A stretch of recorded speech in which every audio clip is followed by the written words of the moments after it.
One of my biggest pet peeves in the world is when genius is ignored. And actually, in a lot of the interviews that I've done here, that phenomenon is happening. When you get to somebody who is a great resource that is helping the world, usually they're not the most popular. And that is a tragedy. This is Jared Psych Laurence. That's his nickname from back in the day. It's just what I always call him because I've known him for as long as I've been coaching, because we've been doing it for a long time. And this is one of the smartest conversations that you're going to have about dating, being a dating coach. If you're a woman, listen to this. Hear what is really going on with men. This is something where a lot of things in this interview resolve and tell the truth and shed light upon what's really happening with men and men's development. If you're a man and you're listening to this and watching this, God, there's so much richness in it. So many different perspective points that Jared really clears up. We're going to talk about a lot of stuff: dating, consent, men's development, the fraudulent behavior in the industry, and the social causes and whatnot that get fixed by the individual healing. That's you. That's what you're doing right now, and that's what we're talking about. Guys, all of Jared's information is down below. The other thing too is let him know that you heard about him on this podcast. If you did, he'll appreciate it. He reads all his emails and messages. And if this is your first time hearing me, welcome. This is the conversation that nobody wants to have.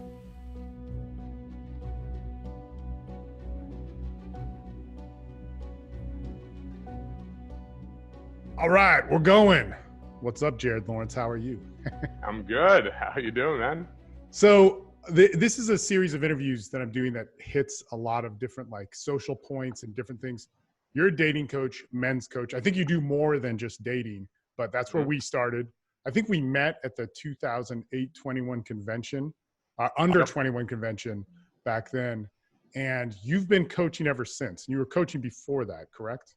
I've been coaching since 2007. So I think I met you about a year in, where I was kind of still like a junior coach. I was still getting new to it. Yeah. You obviously were the man. You had some more experience under your belt back then. But yeah, I mean, the difference between a year or 18 months. Now it's both of us, it's like 14 I was years. Starstruck when I first met you. I heard about the adventures of you and Sin and Captain Jack and all that stuff. So I was like, this is amazing. So this is kind of interesting. We've been around for a long time, and we were kind of the second wave, like Mystery and those guys like Neil Strauss, original Tyler Durden stuff, Owen. Those were like the original guys, and then we were the second wave. And so just historically, it's pretty interesting. You've been around for a long time. You've worked with almost everybody. I know a lot of old school people. I don't know the new school people, but you also know and have worked with the old school guys as well, and perhaps the new school guys. I probably have either learned from, winged with and just gone out with and partied with, coached, or had something to do with almost everyone in this industry, because my kind of approach to it is I wanted to learn anything and everything. There is always something I could take away from someone, their methodology, their mindset. And obviously my main passion and my mission now is to help my guys grow in every way possible. I call it the Omega-6 transformation, which is just a nerdy way of talking about the different areas of life to grow. But yeah, from old school to the very new school, who so far it's a little bit sad what I'm kind of seeing, because now everyone and their mother's a dating coach on Facebook, but it is what it is. Yeah. So you, from 2007 on, have been working with men. Yes. I mean, and so thousands of guys. And I want to put this in perspective because, like I said, these interviews I'm doing, Jared's a great guy. I wouldn't be interviewing him if he wasn't a great guy. We have crossover clients. I understand you're good. And I want to get to some more pressing questions about coaching in general, the industry, about clients and troubles that they have, and answering these questions a little bit more. And so I thank you for doing this, but it may not be highlighting the exact specific things that are great about your coaching. So you're good. You're on here because you're good. That's important to distinguish. So appreciate that. Thank you. Couple things I want to talk about, especially just because you're old school. I want to talk about the nature of the coaching industry. because you and I are in it. We're in the business, and it's like like the fitness industry is this way. So many industries are this way. Where do you see this industry? First off, do you find that it can be fraudulent at times? Oh my God, yeah. I mean, Yeah. fraudulent in the sense of, so it's funny that you're saying an industry, because when we got into this, it really didn't feel like an industry so much as we called it the community. It Right. was, yes, Sure. there were people who were trying to help. There were gurus. There were guys doing events and whatnot. And this guy had one way, this guy had another way. But it was always very much a place where we can all just share information and like just have a free flowing ideas of thoughts, right? Now it's very much an industry where there's bickering, there's the politics, there's the slandering, and that's just like, the behind closed doors and what's going on that I've been seeing. Unfortunately, and for most of it, I've been able to stay out of, which I was very fortunate and happy. I've seen a lot, almost everybody, but of course I got dragged into it at some point. On the front side, the things that other people are seeing is what used to be a, let me give you my best stuff, let me walk the walk, show this to you, prove it beyond a shadow of a doubt, let me give you, the best information possible. Now what I've seen is really shifted over into, let's give you the best marketing possible. What is going to trigger you to buy, to just take the course, do whatever, right? It's like, for example, back when we were learning, I never saw any field report or any post anywhere that says 3 simple tricks to get any girl into your bed, right? Like that, we would have laughed them out of a fort. We would have been like, this guy is weird. Now that's the standard, where it's just, here, if you want a girl to reply back to you, just send her this one text message, come click on my YouTube video, subscribe, like, comment. And honestly, to some degree, I'm even guilty of this, because like that's the way of marketing. Like I hate it, and I'm not big on marketing. And that's probably my biggest flaw with business, is I hate being that cheesy guy doing the YouTube stuff. But like, unfortunately, that's what this has turned into, where you have to have 1 million subscribers. You have to have, some giant following. So instead of it being about the coaching, which I always just thought like, that's my passion, that's what I love to do, I wanted to make that change. It's all about the marketing and who's got the most likes, who's got the most followers. It's with the rise of Facebook's, Instagram, YouTube, and all that, which we didn't really have when we were doing this. So that being said, there's always been something about the pickup scene, but it was different. So back then, pre-2012 and even post-2012, the worst thing about coaches, where there were some fraudulent things I felt, but mostly they were lazy. So you give them thousands of dollars and they wouldn't deliver. So you and I probably both know people who've sunk 20 grand into the dating industry, and then they come to you and they're all distrusting and pissed off. And my name might be on. Stories. Yeah.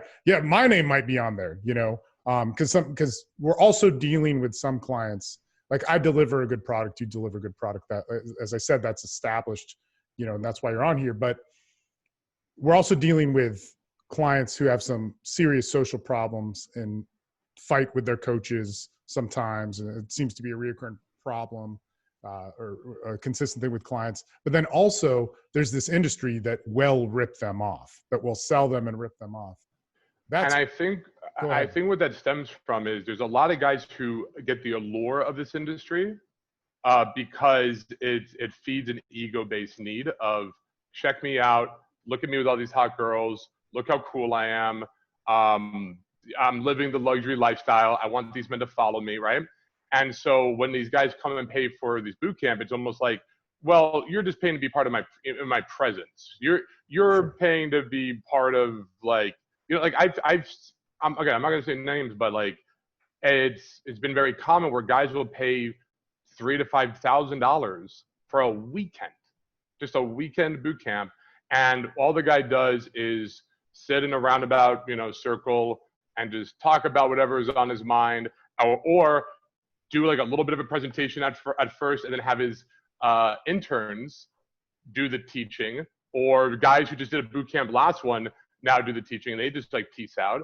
I've seen guys get wasted. on these retreats. I've seen Yeah. guys, or I've heard the stories of guys who will be like running away from their students. They want to go, or they'll, they don't want to be like actually have to work or coach. Guys who will have their students approach women and then bring the women back, and then they'll just hit on the women and they'll call it a demo. But now they're just stealing the girls from the student. So like there's really no standard. It's really kind of a ripoff. And like you said, like very fraudulent. But what they focus on is the marketing. Like great marketers market, great coaches coach kind of deal. And that's always been my biggest weakness is the marketing, I said, on that side of it. I think you're doing great with the marketing, man. You look like, and so this is the weird thing, man. It's like now we're moving to this standard of like the 3 simple tricks and all that stupid stuff because it's what you got to do to get clients. But it looks good. I mean, what you're doing it's impressive. So I believe in personal relationships. That's my key thing. I want to like, and anybody can see a video. Anybody can, read up on something and whatnot. Everyone that I've ever had the best relationships with, the best kind of clients I've had, it's always been me talking with them getting to know me, them getting to see or talk to other students I have, being an open book, making myself available. The biggest complaint that I'm hearing from a lot of guys is they want to learn, but there's no real coaches out there who make themselves available. They'll be like, here's the course, you get, maybe 1 group call a month or something, or maybe it's like, whatever. Like I just had a student right now who called my personal phone because he needed help with something. And he's like, dude, thank you so much for picking up and talking with me and making yourself available. Like to me, that goes beyond a coach. That's a mentor. That's someone who's actually invested in helping. Yeah. I've heard you make that distinction between coaching and mentor. I thought that was we all kind of have our own definitions for things when we coach for a while. We build our own ecosystem. But I remember talking to you about that maybe like 18 months ago. And it was like, that's a good way of seeing it. Okay. So I want to get to this because this is just a little bit more about you so people can understand. So I don't care so much about this in my life right now, but you live a pretty larger than life lifestyle with women, or you have. Yeah. And I have too, and I just don't care about it so much right now. But what value does that have to men? I mean, I see you with women constantly. I see you living kind of a Playboy lifestyle. And I get that you're putting stuff out there for advertisement, but what is the value in that? What is the benefit in that? So they were calling me kind of like a fat Bilzerian type thing for a while when I was doing it in Vegas, in San Diego. As of right now, well, 1 is Corona, and 2, I just moved to Florida, so I haven't been doing it as much lately. Right now, my biggest focus, my new game, so to speak, is can I get other people to live their lifestyle? Can I get other people to live whatever lifestyle they want? And keep in mind, by no means am I promoting saying that is the ultimate epitome of man to live that lifestyle. I help guys get married, have great relationships. I just had one of my students, he's like 40 something, get married when he thought it was over for him. He would never settle down. It's really whatever lifestyle a guy wants to have. And I kind of like guide them through those different phases of a lifestyle. So when you come from a place like me, where I had no friends growing up, I was awful with women. I couldn't get them at all. And then I found the whole pickup arts. Then I realized, wow, okay, I can go out and meet a girl, attract her, get laid, get in a relationship, cool. But what I realized with the whole pickup identity, 1, I didn't like my whole identity being based on how many new girls I can go out and meet and pick up, because it was very toxic, at least for me, having that PUA label. The second thing was I realized I was around a lot of men. Like getting into this whole PUA thing back then, I was more around men than I was women. And I'm like, that's not why I got into this. So I started developing and creating the idea of social circle game, or just, the fancy way of saying is make friends, make connections with guys, with girls. And I found that to be very gratifying for me, because it's something I never had before. And it was cool to make those kind of connections. And then what I realized is this idea of social currency. And because I had a skill set that most other guys didn't, that I can go up to a girl, befriend her, or pick her up, or whatever, and then I can invite her out, her and her friends out. Now all of a sudden, certain guys wanted me to come to their events, whether it was, we got a yacht, come party with us there, whether it was come to a table. It all kind of started like slowly but surely.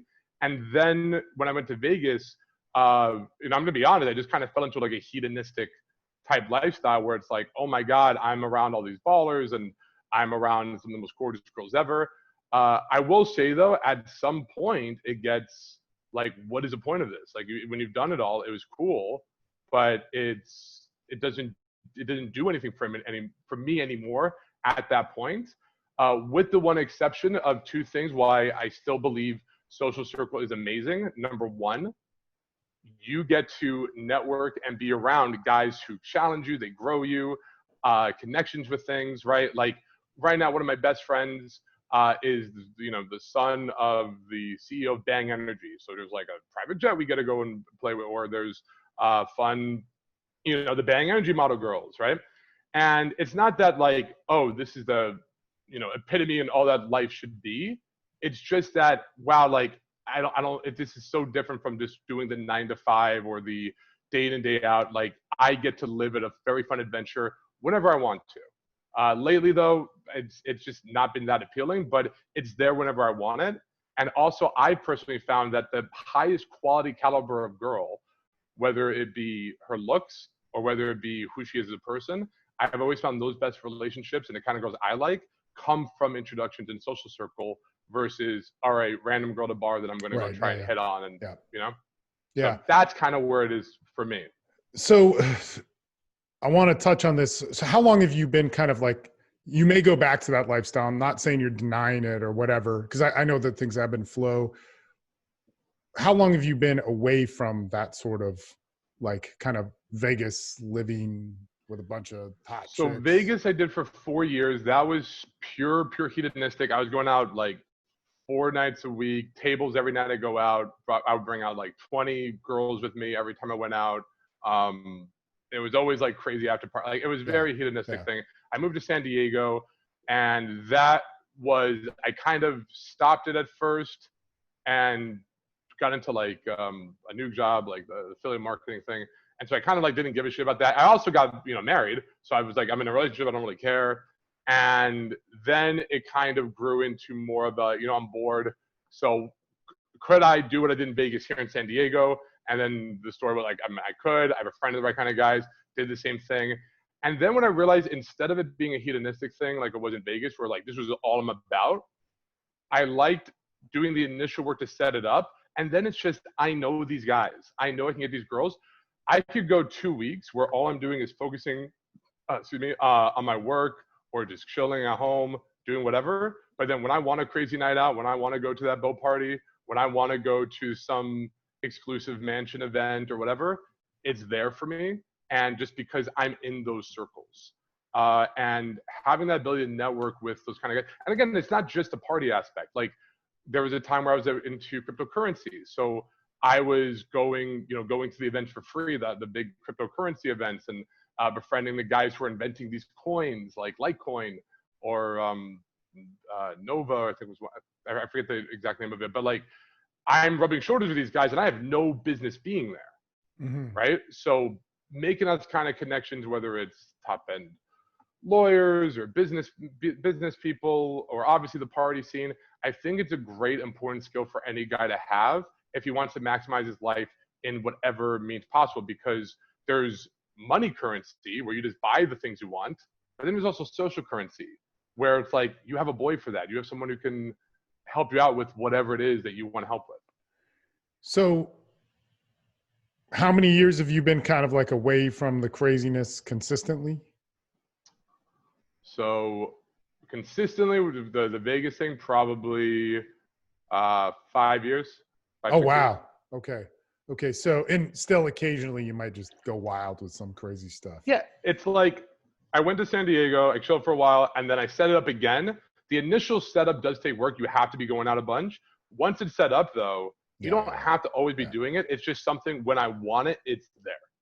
Yeah. It's funny because there's different values that we have to like the lifestyle we want.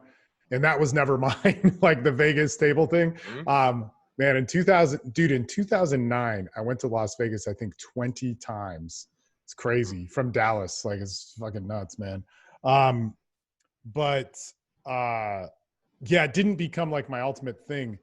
But there's this thing that every guy in the dating industry goes through where you step away from it and you get sick of it. And you might go through this kind of cathartic experience of going like, man, I never want to do that again. I hate sex. I hate coaching. And then you kind of swing back to it and level it out and make some sense out of it. What did you go through anything like that? Thankfully, I never hated the coaching. I might get burned out, I would say sometimes with the coaching, but I never was like, I've always loved and been passionate about that, thankfully. And I hope that never goes away because I love mentoring and doing that. As far as the sex, yeah, like definitely there are times where it's like, I just want to get, quantity, a ton of girls, and you do it. And then it's like, now I feel gross and sleazy. So you know what? I want the quality. So then you get like the hottest girls and then you're like, well, it's not that much different and whatever. So for me, for me, it was very much of I just want to prove to myself, and everybody's kind of different. They have their different reasons for doing things. For me, it was always, I would like the challenge, right? What can I accomplish? Can I do this? Can I make this work? Because it's something that a lot of people can't do. Can I get a meaningful relationship? Can I get the dream girl? Can I live the Dan Bilzerian lifestyle? Right? So that was what motivated me. But of course, like, I have one of my staff guys now who's a coach in training who's like, come on, man, I want to see you go back out in your prime and go nuts and slay like every day. And I'm like, you don't understand, like, been there, done that. It's just, I don't care about that anymore. Like that's totally, it's like an old video game. Like I've played it a million times. I don't care. Yeah, that's one of the things that I actually hate when people are like, oh man, you got to show me. I'm like, hey man, like one, if you want to see that, you have to follow what I do now. And then I guarantee you'll see glimpses of it. But if you follow what if I have to follow what your image of me is, it's just that you're going to get a lesser version of me, Yeah. I'm not going to exchange my identity and who I want to be for your validation, like that makes like, screw that. So this is an interesting thing. I want to get into, was there a point of toxicity and sex for you? I'm not sure if there was a toxicity in the idea of sex, but there was a toxicity in the way I was viewing myself and identity of needing. It wasn't even sex. It was the validation. The validation culture, validation from women, validation from other men. The idea that if I don't get as hot a girl as this guy, then I'm not as meaningful as a man. The idea that this basically took over my whole identity, right? So like sex has always been kind of, it's always been kind of fun for me. I don't think I ever went into becoming like a sex addict. Thankfully, I don't really have that kind of personality where I was craving sex. It was always craving the challenge. It was always craving the, like, can I do it? Can I not? But there definitely was a time where I'm like, what am I doing? Why is this so important to me? Like, I can preach and talk about internal validation and the importance of being my own man. But if I'm not living it, then that makes me the ultimate hypocrite, because I'm comparing myself to others. I'm trying to one up myself and constantly making it a mission to go get the next girl. And that's really a big reason why I gravitate towards social circle, where it's like, screw the pickup identity. I want to be a social influencer. I want to just go out and make amazing connections everywhere. Okay. So interesting. We have a validation culture. Mm-hmm. We have a culture now that's split apart in all these different ways. And this is like a lot of the stuff I kind of want to hammer on with a bunch of people. And if we do another conversation, keep going in these directions. We have a culture that is obsessed with validation, obsessed with it. Obsessed. Yes. But then we have a culture that's fighting for women's rights, men's rights, also any sort of subculture. And the problems are most likely legitimately real. Man, I'm going to start here, but there's so much I want to go to it, especially because you know the Vegas scene so well, far better than I, and more modern than I. But how did pickup how did that whole dating culture that exists in this world, how did it promote misogyny, or did it? So two things I would say went down that route. So number one is the validation culture started with top guys creating a validation pain by saying you're not good enough unless X, right? So in the beginning, it was very much just like, hey, I'm good with women. Do you want to see what I'm doing? I help you. It was like, yeah, I want to get a girlfriend, or I want to get, I just want to get laid. I'm a virgin, or whatever. Cool. I'll show you my method. I'll show you what I do. Let's have a fun life and exchange notes and awesome, right? But then it became, oh, well, you're with that? No, you need to be something better. Oh, you only pulled, 2 girls this month. You need to up it to like 5 to 6. What? Like a super common question, like no one, like it's ridiculous to me is, well, what's your leg count, bro?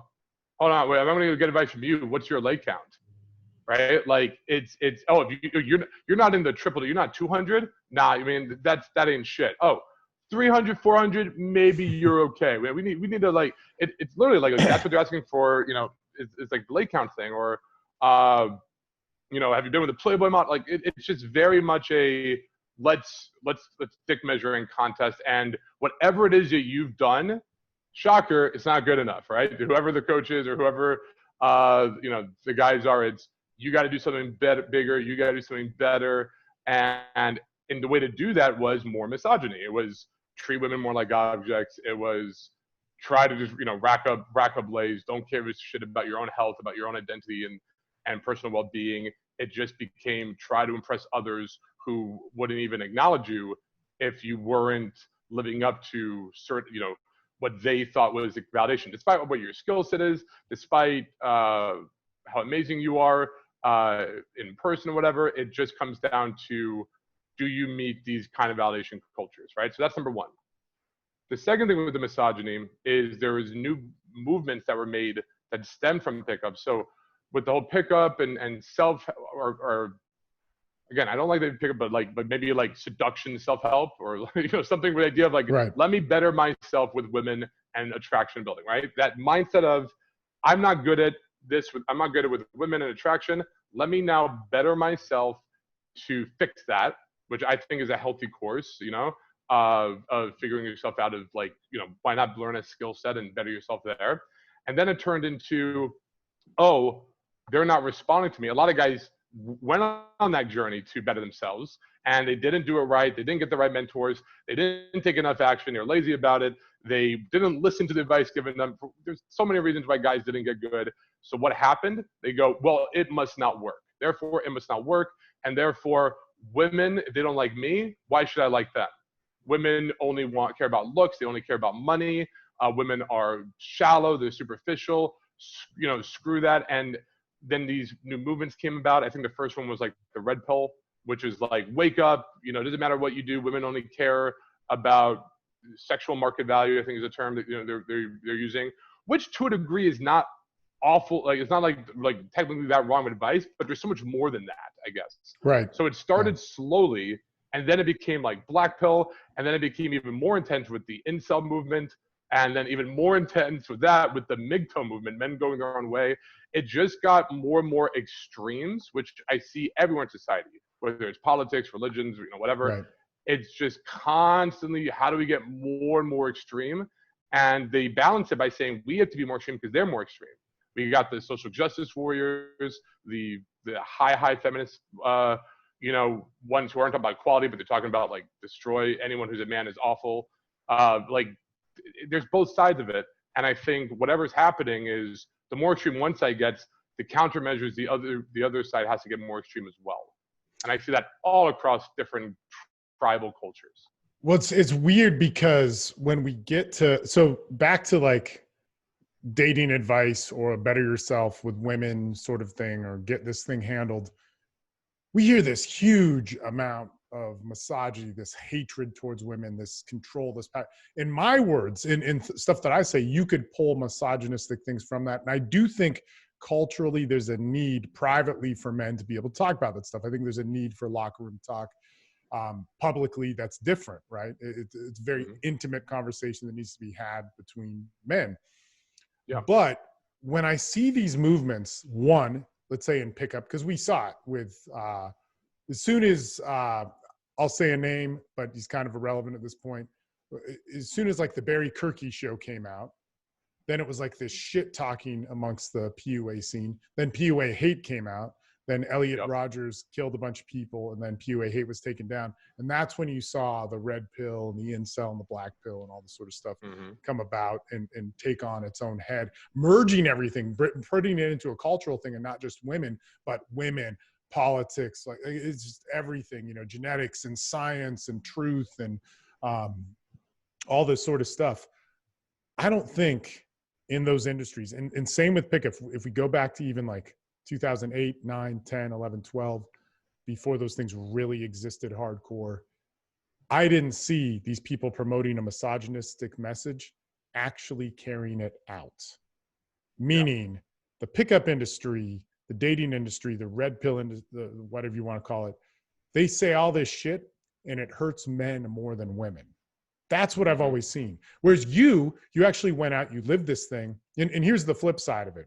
It's like when you do have a life of women, you know, when you are having sex all the time, when you are that guy who may be living that quote unquote, whatever you want to define, a playboy lifestyle, or even some might call a misogynistic lifestyle, it is completely different than what this megaphone of back then, the pickup industry, now the red pill scene or whatever it is, or whoever's talking about it, it's very different. Like if I talk to you about like, man, you know, a woman just wants your money. You're like, man, shit, Steve, whatever, da, da, da, this happened and that happened. And you just kind of laugh about it, right? But with them, they're not having the results. They've had a couple bad marriages or a bad marriage or a bad relationship. You know, it's like when I look at the red pill guys talking about this, like there's a prominent dude who everybody likes, and he's been married, had a horrible divorce, and then dated a shitty girlfriend. And then after that, it's like power over women, you know? How do I get that, right? And he may or may not be doing that, but that's not that much experience, man. I mean, I've had a lot of relationships with women. I've had a lot of close, intimate relationships with women. I've been married. I've had kids. I've had, you know, all the struggle within that. And man, if I were to whittle it down to, man, women want money and they're hypergamous and da-da-da, and like needing all this science, it takes away from the actual experience of it. And just, this is kind of why I bring up the misogyny thing from a dating coach perspective is, man, I don't think that dating coach, that the industry of that, the culture of that, I don't think it hurt women. I think it was loud. I think it promoted a poor message. But to be honest, most of those guys weren't doing it. Like how many dating coaches do you know that, one, were actually successful with women, and then how many were like assholes to women? Okay, so a lot to, you know, take in there. Yeah. We'll go. I'm just trying to think. Like, I mean, the whole movements that came up, I think there was a lot of the failures, right? And because they failed, they got better. And I think there's a big difference. I think there's always a problem when you say these people blank. Yeah, all right? Totally. Guilty of that. Like whenever you generalize a group of people, whether it's women, whether it's black people, white people, Jews, anything, you're in bad territory, right? Like right off the bat, because now you're just getting bitter towards a whole subsect of people that's going to shape and filter every single thing you do. So that's number one. That's why when guys start talking to me about, well, society is like this, sociological stuff, I'm like, I don't give a shit about society. Don't worry about that. Whatever's going on in society, don't worry about that. I'm worried about psychology, one-on-one, what's going on. Every girl is different. Let's focus on this, because you can't change society. Why are we even mentally masturbating and talking about this, right? So whenever that kind of talk comes up in my group, I actually did in the last group call, funny enough, guy was talking about like, well, women in general, like, you know, they all want it. I'm like, stop. Like that doesn't help anybody. 100%.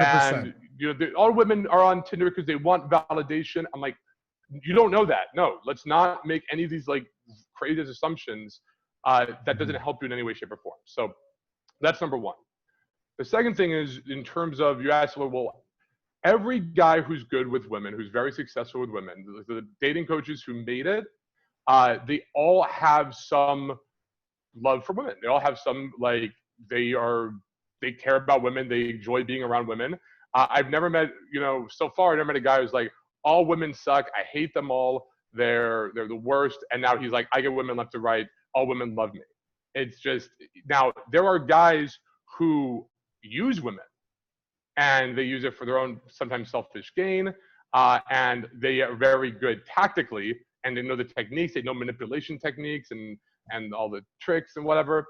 But those guys behind closed doors, which is very funny because I'll see that same dating coach go on stage talking about positivity and internal validation and how you should never let anyone affect you. And then later that night he's like in my apartment crying about how awful things are, and he's just super like on every drug known to man and freaking out and stuff. And just like, so I'm just like, what is going on here? There is definitely a disconnect because you don't have to. You can, like, I see guys who are deeply depressed or hate themselves who are very good with women, unfortunately, because they have a technical skill. But I've never seen them go, I hate women, if that makes sense. It's never a like, I want nothing to do with them, they suck, right? So that's kind of what I've seen in terms of the guys who've made it in terms of being a dating coach, or just very good in general. And I'll even say this, like a guy who's done it for a long time. So we've seen guys burn out, and they may not say they hate women, but there's like conflict. There's an incongruency with them, kind of like what you're talking about as these breakdowns, which was like crazily common. It's nuts. And let me just put in perspective, I don't think there's anything wrong with a woman making you break down. That's because they're important in our life. But when it's so extreme, like it's in a hotel and they're saying one thing and then they're doing another, and then they have all this, we just see crazy stuff. It's like dating coaches through the years. But a lot of fun characters. But the guys that have been around for a long time, right? In their coaching, they're really doing it. They're not just megaphoning something, and they have a life of women. They 100% love women, 100%. And they could have flaws, but there's something that what I dislike about kind of the megaphone of feminism, which is there for a reason. I don't want to knock it because, like you said, and this is perfect what you said, man, and it puts me in check and a lot of people in check. Look at the individual. But when I hear the megaphone of social issues hunting out the seduction scene, or even the red pill community and so on, you got to realize that the guys who are really interacting with women have something to say, which is very good. Because I do feel there's a need and a role, and it's not everybody's role, to have a life where there's men who love women and there's men who are having sex with multiple women and not living traditional relationships. And you got to hear from those men, because there's an insane wisdom. It's the immature masculine or the boy that is talking about all the control and power. When I talk about women and dating a lot of women, there are elements of control. There's elements of power. There's elements of me putting my foot down, but that's not why I'm doing it. That's like, I want what she has. I want to experience her. I want to seek her. I respect her massively. But then there's also part of it where I respect the masculine and so on. I just think there's such a great wisdom that people are missing out on. Some of these people that came out of the dating industry, or these elements where you see misogyny as the front. But you know what? I don't think it affected culture that much misogynistically. Right. And I don't think that so there's different types. So there's, even saying like pickup, like that's too general of a term, because there's there's a few types of pickup that I've seen. So one is the idea of, hey, some things work, some things don't. Let's calibrate to the girl. What is she like? What is she not like? Let's learn from it and figure out the best way of leading things forward, right? How to attract, how to make these connections, how to build relationships, how to lead as a man, escalate things properly, right? And it was always from a place of I always kind of romanticized when I was learning this. It was like, how do I meet a girl and give her the most incredible, amazing experience time of her life? To me, that was the epitome of like a guy who's masterful at this. Right. And then what it came down to, and if one word, we could just say effective, right? Like super effective and great. Then there's another school and style that came that unfortunately got very popular around 2009, I would say 2009, where it was all about just like, screw anything about actual learning, what works and what doesn't. Let's make this stupid simple and just try to feel amazing, and teach guys who are very uncalibrated, have no social skills, have no idea what they're doing with women, and they're just like, go nuts, be dominant, go and just escalate, approach, go nuts and woo everything. Oh, you got rejected, high five each other. Grab them. And it was like, and they gave it cool names. They're like, we're going to do the claw. The claw. Like, they're going to do the claw. We're going to meet her. We're going to see her walking by. We're going to grab her by the wrist and pull her in, right? Yeah. We're going to just, whatever they do, let's just escalate like crazy. And if they blow you out, who cares? Laugh. Haha, it's funny. And that was the first time I saw this going in a dangerous direction, where that to me was more misogynistic in a way. Because to me, I mean, it turns out we're defining, misogyny, but it was a way of coming from a place where you are harmful towards women. Yeah. Now, the stuff that we were learning back in the day, I never saw it harming women unless we were very, very deceitful with our intentions. We were like acting like we're going to become a boyfriend or something, right? Yeah. But with this, there was like borderline sexual assault. It was very obnoxious. Women were getting creeped out.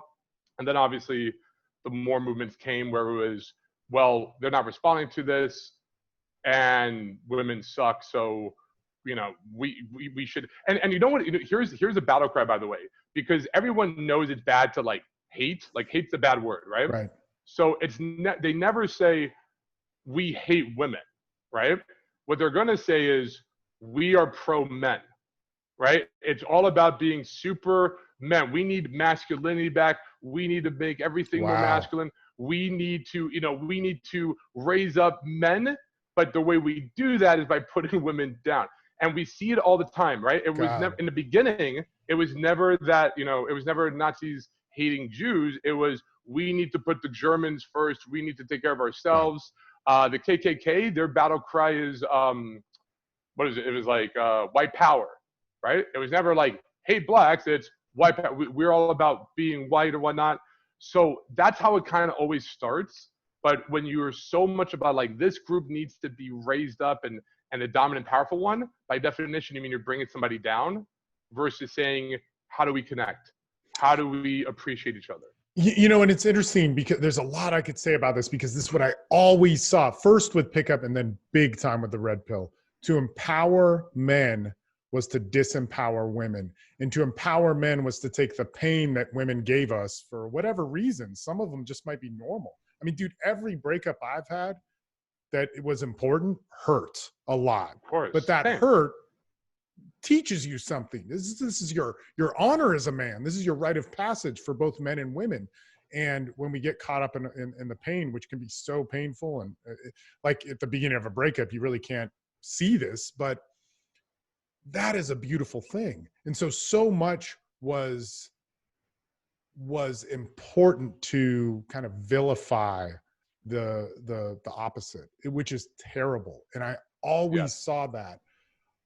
But let's talk about... I'll give you a real world example, actually. I'll give you a real world example of this. I had a student, he's 46 now, 44, around there, something like I don't know exactly. So he's 44. And he used these teachings. I taught him way back in the day, and he got himself a wife, but it was a very toxic relationship. He wasn't very happy. And he ended up getting a divorce, and he was very like, I'm never getting married again. Marriage is the devil. Marriage is bad. Women suck. And it's just that, I'm too old. I'm never going to get an attractive, because I'm attracted to younger girls in their like late 20s, early 30s kind of thing. I can't do that anymore. I'm too old. And I was close to literally just smacking him in the face. And I'm like, what the fuck is wrong with you? You need to snap out of it. You're coming back. I'm going to train you this properly. We're going to nip this in the bud, right? And just last month, he is now married again to I think like a 27-year-old who is now carrying his child. And he was like, I'm never gonna have a kid. He's living his life that he always wanted. But if he went down that rabbit hole of, well, I saw marriage, it sucked, it's bad, Right. women are bad. Yeah. Like that, a big part of what I do is snapping guys out of it and being like, women aren't the bad guys. This is not us versus them. This is us versus us in a way. This is us getting out of our own ways and bettering ourselves so we can have a life that we want, because the world is what the world is. And if you just rage against it, you're going to go to bitter, to hateful, to bring other people down, and it doesn't serve you at all. It's just misery likes company. So that's why all these, the biggest battle cry of the pessimist is, I'm not a pessimist, I'm a realist. That's why they say the red pill. I see the real what's going on. Everybody else is disillusioned, right? I'm a realist. Dude, do you ever get this, man, where they're like, Jared, you don't know, you need to take the red pill? Like, I get it all the time. You're just saying, Jared, I'm just being real. I'm just saying how the world works. And I'm like, you're like, that's not how the world works. Don't tell me how the world works, because I have tons of guys. It works on your perception. Yeah, a guy who had everything handed to him, he lived in lived from a millionaire in New York and was captain of the football team and had everything given to him, is going to have a very different perception of life than some kid who grew up in like Darfur in Africa, has to be worried about a warlord and stuff. Like, one is going to be like, life's easy and fun. Another one's going to be like, life is a constant struggle and it is awful. Neither one is wrong, but it's up to the individual to say, look, my perception is very, very skewed on what the whole everything is. And whatever I choose it to be, that's the direction I'm going. And you can call yourself a realist. If you guys are listening to this, you can call yourself a realist all you want and take comfort in that. But what I tell every single one of my guys is this. If you come to me for training and real mentorship, hands-on mentorship, we are making a trade. You are going to trade me your comfort and get uncomfortable and challenge all these thoughts and pre-existing notions you have. And for that comfort, I am going to give you control over your life, control over your lifestyle, control over your relationships, control over your soul circles. I will show you how to break reality, so to speak, and make it what you want to make it, and make it by your own design, how you want to grow with it, right? And I can say that very confidently because I've done it for myself. I've done it for countless guys in the past. Sure. But if someone is stuck, I can't make people choose. So if somebody is stuck in that way of going, no, you don't get it. The truth is all women are evil, and I just want to, stick it to them. I won't even work with that guy, because if you're not here to learn, then why are you here? Why are you even talking to me? Yeah.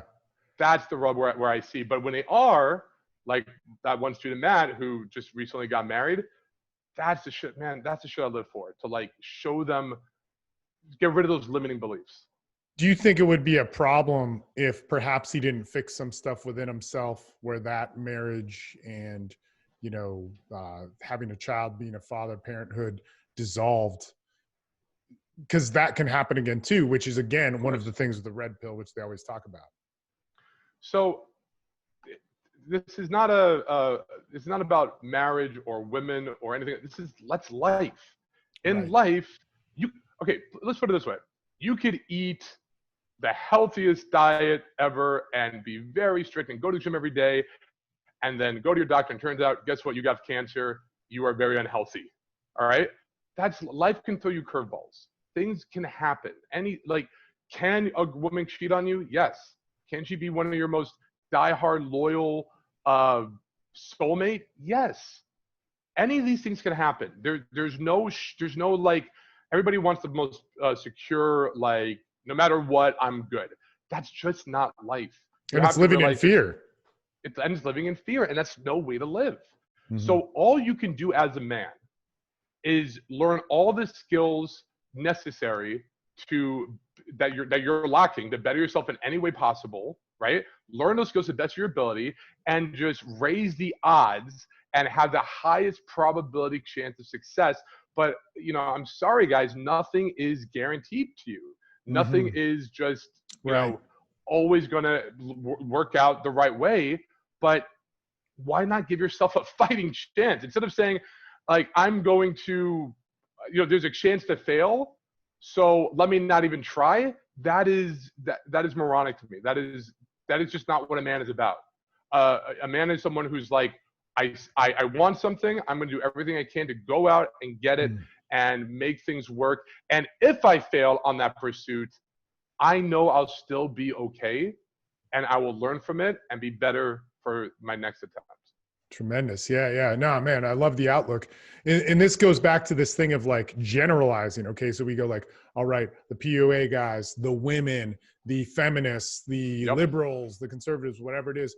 When we start to generalize, it makes it impossible for us to give like one, our best perspective on connection. It makes it impossible for connection to happen. It doesn't happen, right? When you generalize, it also promotes fear, a necessity to categorize other people to protect one, the individual of myself, but without seeing everybody as an individual, it forces you to have to protect and judge. Judge meaning a barrier goes up before any communication happens. Go ahead. Yeah, because you have your pre-existing frame, you have your pre-existing perception of everything. But the guys who are around women, this is easily dispelled. Like this is so easily. Totally. So for example, like because of the Corona thing that happened, of course, people couldn't go out, they couldn't cold approach, hard to do events, hard to do in person. So I pivoted and started teaching my guys, you know what? We're going to deep dive into online dating apps and how to really maximize your online presence. And just to prove it to them, once we clicked it, and I showed them step by step what I was doing. I'm like, here's the results I'm getting right now. It's whatever. Like when Corona hit, because I never really cared about online dating that much. It was like, I learned enough to teach it. Yeah. Like I was just like, whatever, you know, I have better ways. But then when Corona hit, I'm like, you know what? This is a good challenge for me as a mentor to learn it at a higher level myself. And every week I showed them my tests. I showed them what I was doing. And last week I finally cracked it.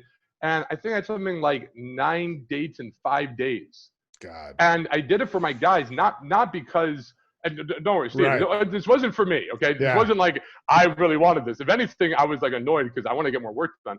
But I did it to show it to them, like when you have it all cracked, you can do that. And I got these 9 dates in 5 days. And one thing I just realized now, just talking to you, is every girl is so different. One girl was this crazy, like, social justice warrior, you know, type girl. The other one was just like the sweetest, business savvy, minded, you know, like power couple type girl. Another one was just kind of boring and blah. The other one was off the wall and goofy and super funny. And I'm like, how can we like, I only just this sample size, I couldn't generalize them all into one thing to begin with. So anyone who's around tons of women in general knows that you can't just say, oh, all women are this or all women are that. The only ones who are saying that are the ones who just read stuff online. And what we called keyboard jockeys back in the day. Yeah. It's really an interesting thing because when we don't allow a face-to-face connection with women, we have to objectify them. I mean, it's crazy. Yes. And then that takes away from the actual unique dynamic I have with someone where objectification can happen both ways. Like objectification is not always bad, but when we take that away, then men and women are afraid to experience it on their own and in a, you know, whatever you want to call it, safe or intimate environment. Mm-hmm. But this goes back to this thing about individuals versus groups. I kind of want to stick on for a second is the healing process of a man, the improvement of a man, the empowerment of a man is very different and can only, in my opinion, be done when he looks at himself as an individual based on individual actions with others. Now, what I mean by that is when we say we want to empower men, that's different than I want to empower myself, right? So like with the red pill or whatever, man. I just call it sociology versus psychology. Sociology is tribal think, people as a whole, nothing to do really with me, but I'm raging against the world, versus psychology, which my background, 7 years of formal psychological training, that's why I'm psych and whatnot. But, you know, my background is as an individual, how do I better myself? I don't give a shit. Like, even if all men are whatever, I don't give a shit. I'm going to do, like, what do I want to do? What is going to grow me individually, specifically? I don't care what other people's validation, other people's perceptions are, Right. because unless it directly affects me, like, who gives a shit? Yeah. Yeah. Yeah. When you get a guy, let's say, who has that extreme hatred, do you find it your job to help fix that? Do you find it your job to reference him to a mental health professional? Because I mean, 100%. I'm talking about a guy who's really angry, but maybe he fits the requirements to work within your models. So there's a Okay. criteria. So number one, he has to have a desire for change. If he's coming to me to preach and he doesn't want to learn, he's not really coming to understand, he doesn't want to change himself, he's just like, I hate women and yada yada, and yeah, I want to come in just to see what you're about, but I know how things really work, and I won't even deal with that guy. Number one. All right, I'll say, look, sorry, not the good fit, this is not for you, because this should be common sense, but for some people it's not. I only want to teach people who want to learn. If you're coming into my program to teach me, and you're paying me to teach me, that makes no sense. Like that's not what this relationship is. Sorry, but that's not Now, when a guy is like, yes, I want to learn, but you have to understand, I read this and I saw this and I know this for a fact, that all this stuff happened. I don't like it, but I just, my eyes, it's like my eyes tell me the sky is blue. How am I supposed to not believe it? That's when I'll deep dive with them and start, going into, okay, let's challenge all of this. Let's go in and start from the ground up, and reframe. I have a whole channel in my group where all we do is we challenge each other's negative belief systems and we reframe them to give them other ways of looking at it, so that they can see that, hey, maybe you only have this scope of perception when it's the whole picture here. So I will deep dive with them. I will start getting them to understand things on a better way. The second thing is, I go, if we can, why are you, a big way to get through to these guys is, what is the benefit? What do you want? Oh, well, I want an amazing sex life. I want a gorgeous girl. I want a date. I want a wife. I want to, or maybe not a wife, but if they're super hating on it, but they want the same thing we all want.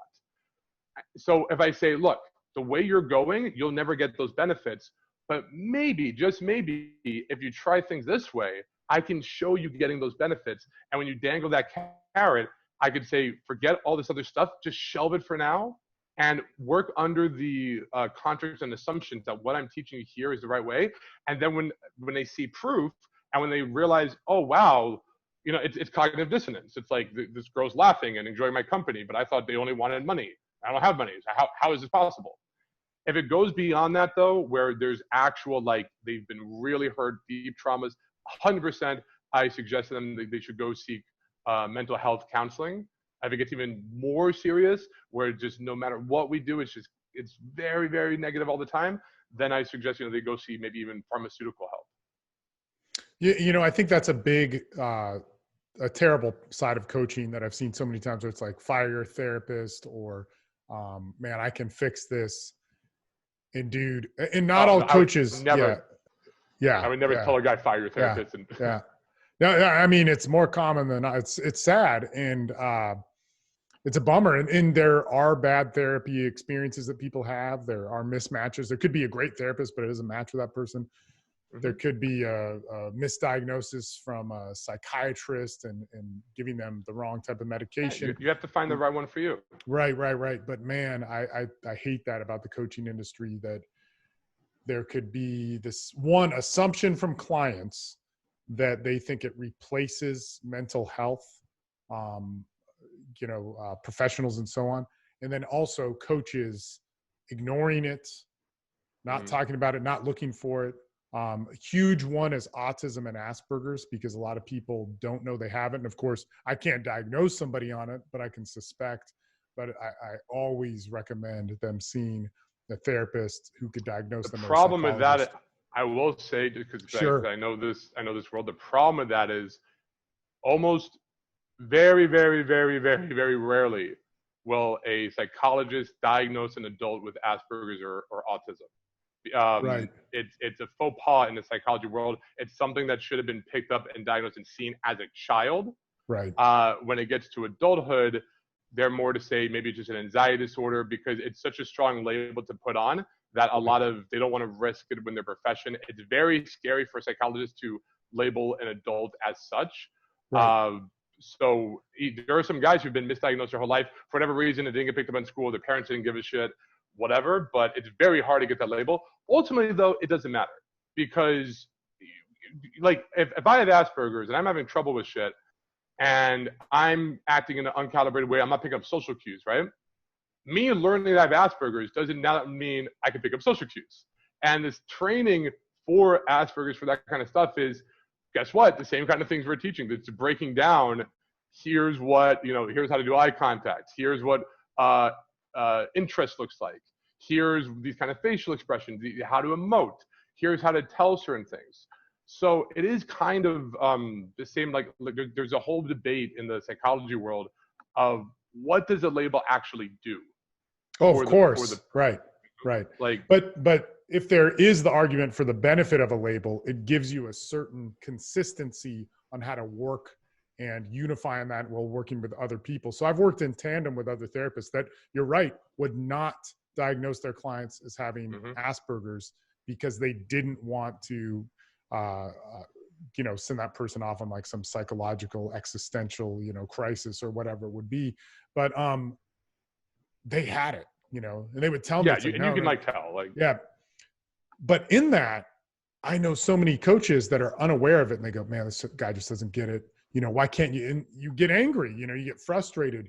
For me, over the years, I have a lot of clients and have worked successfully. I mean, just kind of doing what you're saying.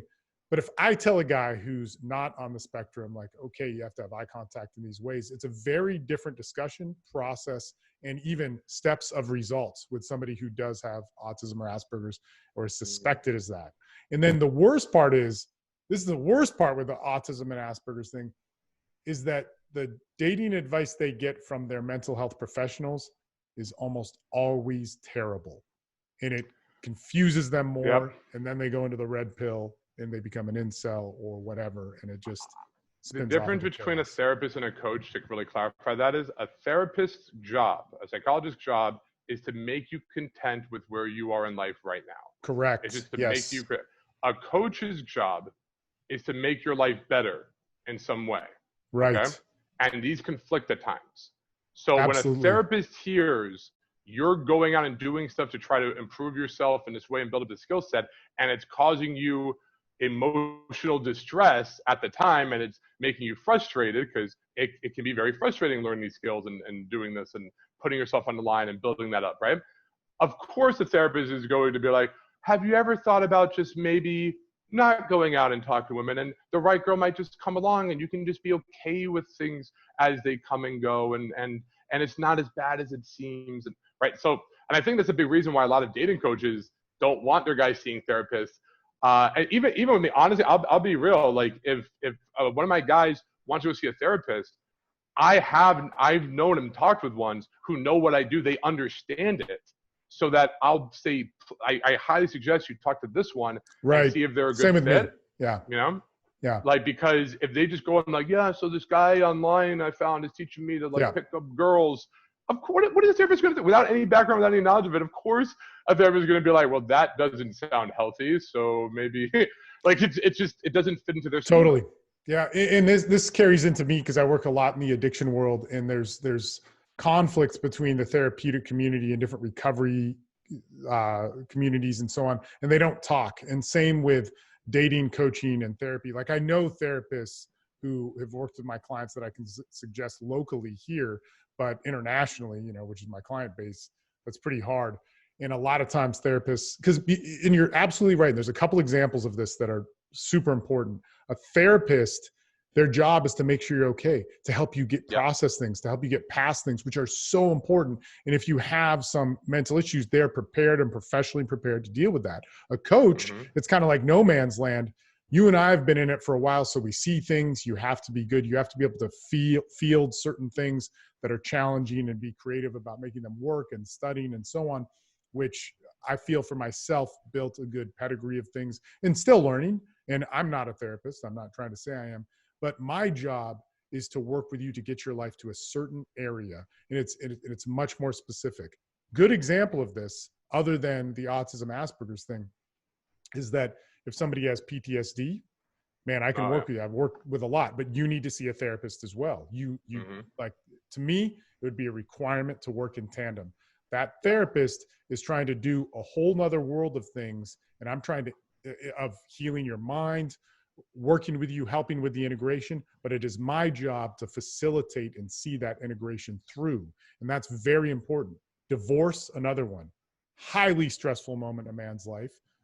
You're only going to go through it maybe once, maybe 2 times, maybe 3 times, but those first, it's traumatic. It's crazy. That therapist is to help you go through whatever healing you have to do to get you to the right spot. And right? sometimes you can't grow with a coach if you can't come to terms and be okay at least with what happened in the past, because there's a disconnect. You can't let it go. You can't. So you need that in conjunction. And I think PTSD is probably one of the best reasons to go see a therapist, because it's a key constant anxiety thing that's holding you back repeatedly. And as a coach, my big thing is I'm teaching guys skill sets, how to approach, how to attract, how to flirt, how to connect. But this isn't a skill of PTSD. This is you have to come to grips with it. You have to, be okay with it so that it doesn't affect your life in a negative way anymore. And then you as a coach also need to know, I mean, I'm sure you've had tons of clients who've had that. You have to understand it. Like, a client shouldn't keep that from you. And I know a lot of clients that will try and compartmentalize. They'll see a therapist, but not. The moment these guys sign up, I go over their mental health. I go over the traumatic experiences. Right. I have a checklist of things. There is a standard that certain coaches have. Again, I don't even like to use mentors. I have, when they take on guys, to know that, like, all right, I understand what's going on. I want a very deep understanding of what you're going through as a person, how I can help you, what specific your goals are. Unfortunately, these new wave of coaches, the new kids on the block, whatever, it's just like, here's me with a girl, here's me posing, and here's me like just whatever. Oh, I'm going to do the 5-minute YouTube video on texting. And there's so many different avenues and different things that are connecting that is stopping these guys from growing. And it's not helpful. It's maybe you learn some cool tricks and whatnot here and there, but like a lot of these guys, anybody, what's sad is this is an unregulated business. Yeah, totally. Yeah. And so that anyone with a computer and a Facebook group can just go up and call themselves a coach. And the sad part is the guys who are having the most impact are the ones who are the best marketers. Yeah. And that is not what a good coach is. Being good at marketing does not qualify you in any way, shape, or form as being someone who can actually make real fundamental changes, who's there for their guys. So it's sad, and the way that this is going. Right. Yeah, man, I 100%, man, this is so very important to talk about.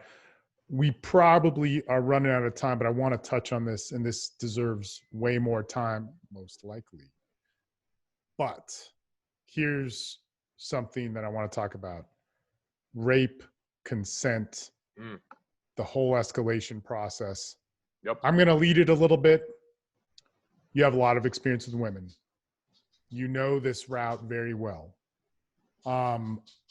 Myself included.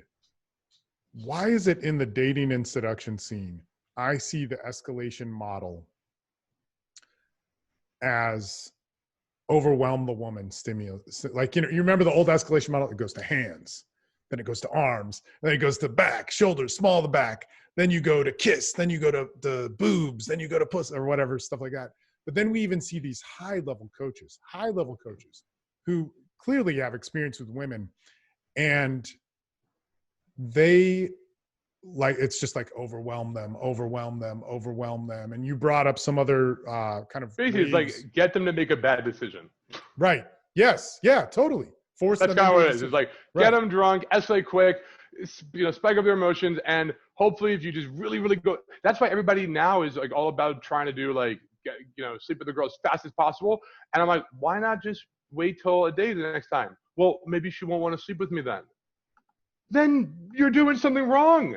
Like obviously you're doing something wrong. Then if the more time you spend with her, the less chance you have of her sleeping with you.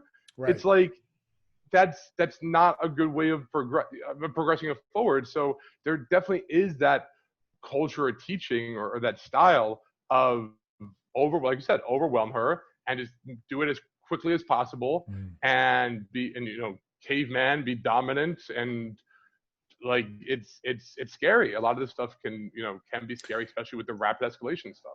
Yeah. So, man, there's a lot I could say about even just what you said, but let's go back to this. So then it confuses. And again, this is part of the disconnect with like what fans read. Or I remember I saw this thing with Jordan Peterson. He's like, pickup is all about, being a psychopath or a sociopath. And it's like, dude, like you're reading mystery stuff. That didn't really happen. That's not how it actually happened. That's Mystery writing about it in his own weird way, but that's not how he did it. And that's not what anybody really did in the pickup scene.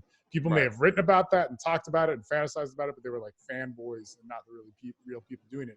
So then you get like women reading this stuff and even stuff within the red pill. And they're like, this is terrible. This is rape. This is, a lack of consent. And then no means no, and all this sort of thing. Here's what I know from escalating with women and from teaching thousands of guys to have good relationships, good sex, not rape people, not get into those types of things, have good sexual relationships in many different ways, is oftentimes a woman says no. And that no means I'm not ready. I don't feel safe. Please make me feel safe. Although they're verbalizing it as like, no, wait, stop. Do you do this all the time? What's happening here? I need to call my friend. In this fear that comes up with women. My role in any of the people I teach is not to have sex with somebody's fear or to deny somebody's fear or to diminish somebody's fear. My role is to get them that if they were to want to have sex or that potential to happen is to have it and to have it be an exchange that is unified and good. Let's talk about that because that's part of the escalation process, but I want to talk about the post-sex part too. The biggest role Go ahead. as a guy when it comes to escalation is creating the desire within her.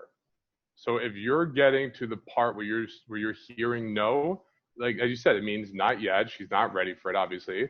And it's also a good indicator to you that you're trying to do it too fast because the whole point is get the girl investing in you, get the girl feeling a desire towards you so that your escalation is something she wants. She's excited for the escalation. She's happy with the escalation. She's, like it's not I want it, you don't, but how do I convince you, right? It's let me build up desire. And it comes, lack of that comes from neediness. It comes from rushing things. It comes from, being selfish and just going like, I just want to get laid for me and not think about her at all. The way to sex for anybody, it's pretty simple. If you guys want to have sex with a girl that you're talking to and you're interested in, and she has some interest in you, then you got to walk the tightrope of keeping her very comfortable and keeping her very aroused. Any girl who is in your presence, who's very aroused by you, and also feels very comfortable with you, is going to sleep with you. So if you are, so when you're getting the no, usually it means you're making her feel very comfortable, and then you try to go for it, and she's like, I'm not horny aroused at all. Like, you're nice and all, but no, thank you, whatever. Or maybe she's very aroused, but she's like, I don't know if I have a say in this. I don't know how I feel. I'm a horny, I want to, but and then that's where you get like the scared, like, no, can we stop? Like the pushback. It needs to be a place of, my escalation is something that a girl is liking. It shouldn't be a revolutionary thought, but your escalation should be, in psychology terms, a reinforcer. It should be something that the girl is liking and wants more of, and it's not something where it's what most guys have turned it into is gimme, what can I get? Value taking role versus a value giving role. My escalation, me having sex is something I get. That's another huge, could be a huge light bulb for a lot of guys for listening. Like, imagine sex and escalation is a gift you're giving versus something you're getting or taking for yourself. So But again, a gift has to be something that's desired. Nobody wants a gift if it's not a gift if it's not desired. So in this process of escalation, I think that resistance, or that's what we called it in the seduction scene, that resistance, right? That last minute resistance, whatever you want to call it. But that resistance, that no, that means you're on the right track. I mean, that to me, like if she likes me and wants to have sex with me and I like her, just from a lot of experiences, that means that's good. If she's saying no, it's not bad. And I think men need to realize that. And then I think with women, there needs to be a dialogue with them of, these varying meanings of no, and that I get it. There's women go through horrible stuff sexually, but at the same time, women also want to have good sex. And I think there needs to be a dialogue of like, hey, don't vilify men so much because it just confuses the hell out of us and we don't know. Yeah. And then lawmakers who get this don't make a rule. In California, there was some college rule or something like this that I'm probably going to mess up.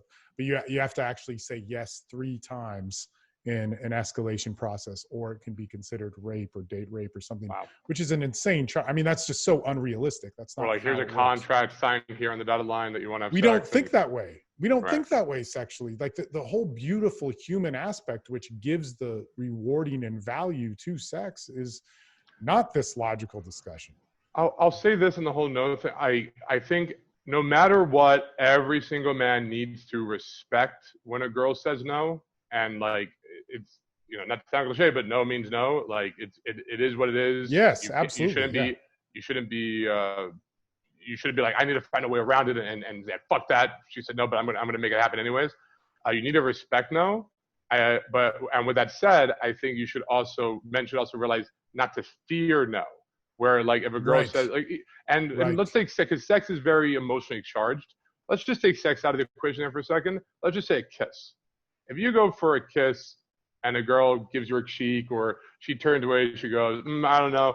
It doesn't mean go away, you're a loser, she wants nothing to do with it. It means she doesn't have that level of comfort arousal yet. It's not time for it yet. Right. You're not out of the running. It just means be indifferent towards it, shrug, smile, and go, okay, now I know where you are. That's fine. Let's keep having fun. Forget it. And if you could show that to a girl, you've just gained so much more attraction points to show that you're not butthurt, you're not upset, you're not, bitter, towards her. You just go, hey, that's okay. If you're not ready to be kissed, that's fine. Later. And even I'm going to keep it on sex. Even if it goes towards sex, if you do the right things and you guys do want to have sex with each other, you can have sex within minutes of that no, if you handle it right. I'll guarantee you, if you hear no, it's not to step forward. It's to step backwards and allow. It doesn't mean act more like a caveman. It doesn't mean be more alpha and be more forceful. I think we could definitely agree on that. Right. So this brings us to another point where a lot of people just have sex that way. It's counterintuitive to men. They hear no, they're like, oh, but I can't stop it. Then, oh man, I'm not going to settle for just to make out like I need something, And so they panic and they move forward. And a lot of women have sexual experiences in these ways. And then it's good. It's not talked about. It may not even be seen as bad from women. And a lot of times it can be seen as bad. I mean, this is a very complex process that we're talking about.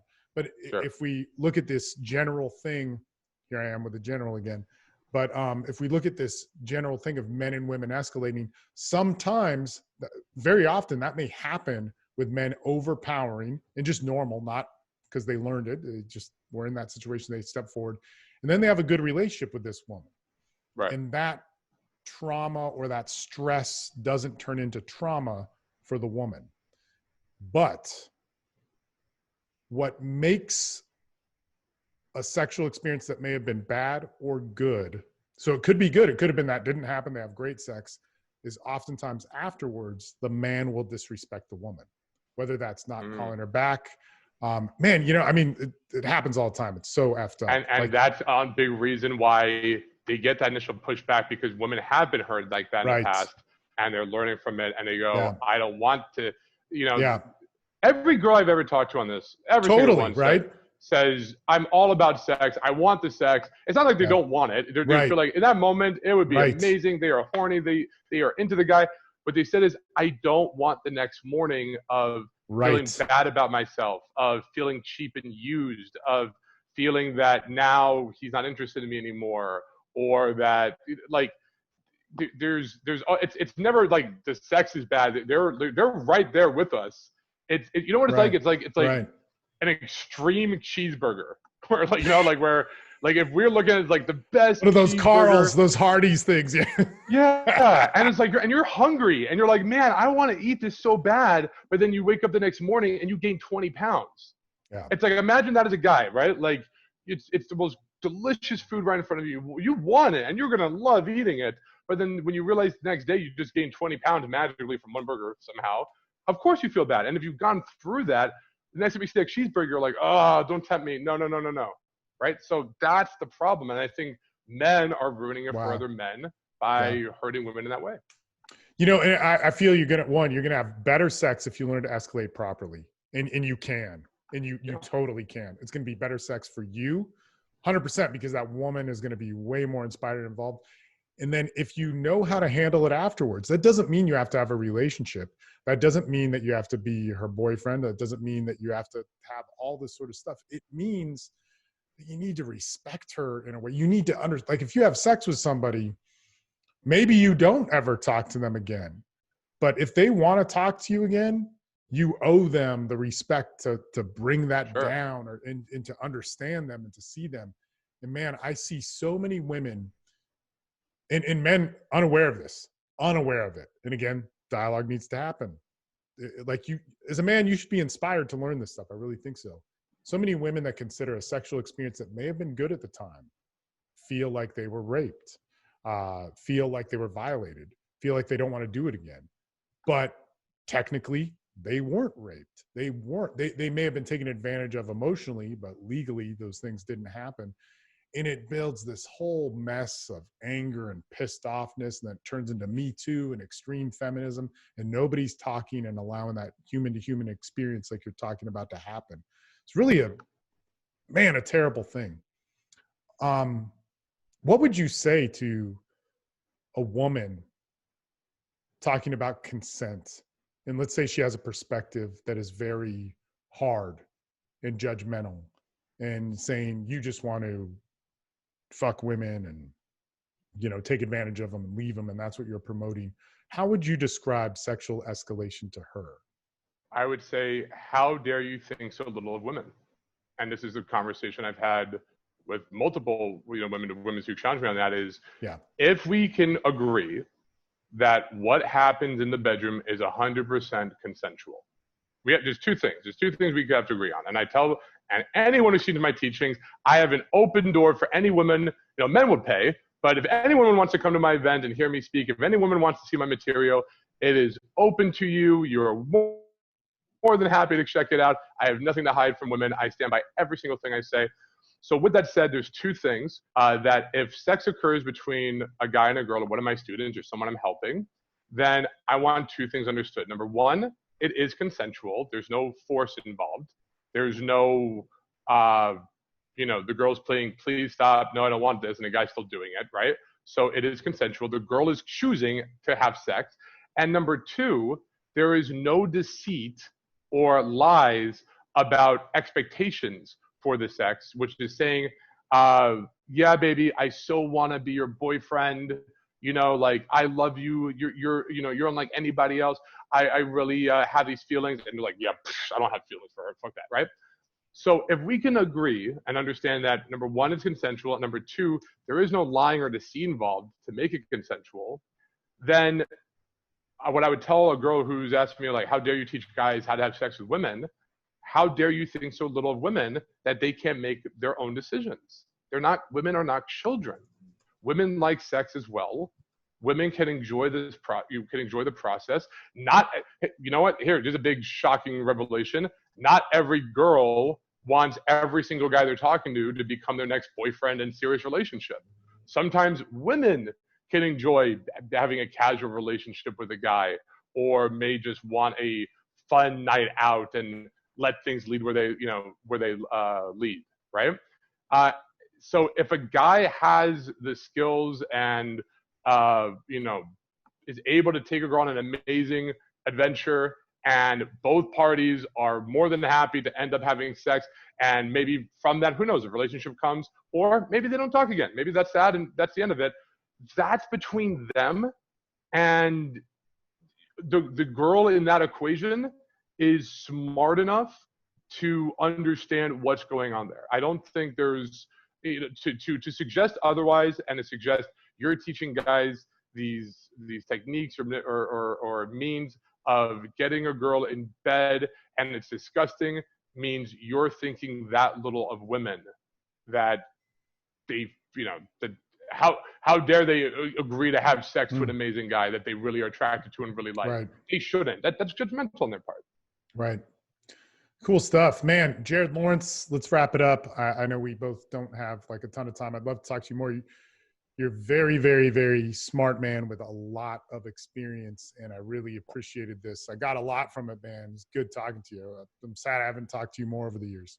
Yeah, and coming from you, I really appreciate it. And just real quick, I mean, I know for any guys who want to learn more, who want to better their technical side of cold approach, or the guys who are listening to this who want to build up a social circle, and maybe if you want the Dan Bilzerian lifestyle, I can help you with that. If you want to get married and have a real relationship, I can help you with that as well. I do full immersive mentorship, and I'm more than happy to tell you what it's about. You can contact me on my Facebook. It's Modern Jared or Jared Psych Laurence. You can Instagram at Jared_Psych_Laurence. You can go check out my website. It's modernflirting.com. I message back every single person. Give me some time, but I'm here because I truly want, just like Steve is, I truly want to change lives for the better. I want to help. I'm not here just to make like some fun little videos and be like, oh, here, take pay $60 for some little course thing that's not going to do anything. I want to work hand in hand with you. And I'll go a step above. If you guys are listening to this and you like what we're talking about and you want to learn more, anyone who contacts me and mentions Steve's name, I'll even give you my book, Psychology of Modern Flirting, for free. I'm happy to send that to you, worth $20 on Amazon. I'll give that to you guys for free, just for being fans of Steve here. Cool. Awesome, man. Appreciate it. Highly recommend. We will talk to you soon, man. Appreciate you having me. You got it. And thanks again for watching. Jared Psych Laurence, he's got all the good stuff, the information down below if you were inspired by this. And again, he said, he's giving away that free book and so on. Get it, man. What a great guy. What an amazing guy. More people need to know about him. And of course, if you want to have more of a dialogue with me, hit me up. Email, all that information is down below, and let's build that dialogue. Let's build that discussion. Might take me a few days to get back to you, but that's what we're here for. All right. Talk to you soon.